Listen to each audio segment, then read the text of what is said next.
Hi y'all, it's Mandy here. Coming to you from a wet and coldy Maine gray overcast evening.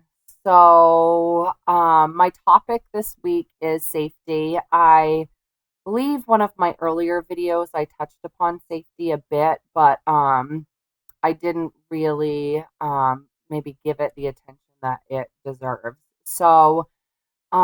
After viewing the videos that we were asked to watch as part of the safety component and reading a bit about the Midwestern state that is taking a really active approach in regards to workplace safety, in that they're asking that social workers in practice,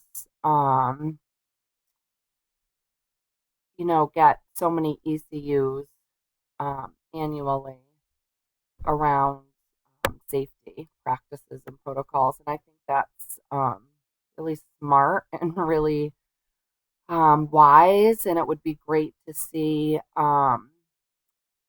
other states follow suit. So, in some of my research around safety, I was really startled to come across the number from here, the Bureau of Labor Statistics reports that as of 2000, so again, these numbers are 16 years old. It'd be interesting to see whether they've gone up or down. 48% of all non-fatal injuries from assaults took place in an occupational setting, that of social services. And the report noted that social workers had an incident rate of 15 per 10,000 full-time workers for injuries resulting from assaults and acts of violence. So I think that's pretty significant. Um, there's not really many safety concerns that I have um, regarding my placement, because I've done crisis work for so long. It's probably one of the safer environments I feel like I've worked in or practiced in, but that by no means um, like gives me permission to not tend to safety practices. Certainly something that's still kind of, something that I'm thinking about and is present.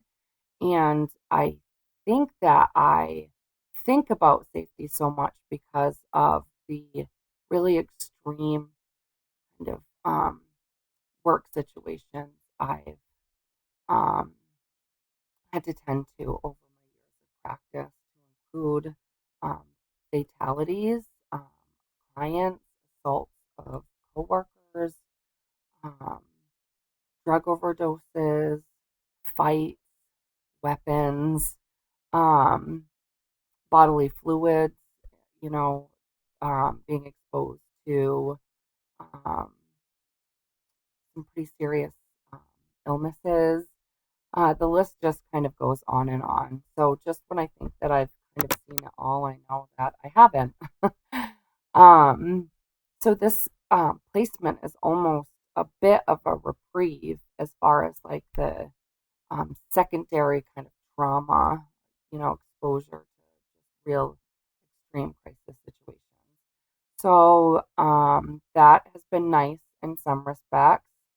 Um, so my primary focus right now around safety is um, much much to do with logistics and um, tuning into the client and having an understanding of what their baseline is. Um, really being observant of my surroundings and of client behaviors and um, my body language, my position according to where they are in a room, um, whether or not someone seems to be under the influence and what that might look like. If that's maybe a safety risk for the client or potentially for myself. Um, so yeah, I mean, I think overall, our agency does a terrible job with safety protocols. There aren't any real standards agency wide. They primarily leave it up to the different programs to develop those safety measures, but there's no real oversight. And one thing that my supervisor or my field instructor um, was really excited about is that she's relatively new to the agency. This is something that she had not thought about. And by way of working with me through this internship experience, um, she's had to think about it. So it's something that she is bringing to what they call the ops meetings. Ops meetings occur on Mondays, and it's all upper management leadership positions in the agency.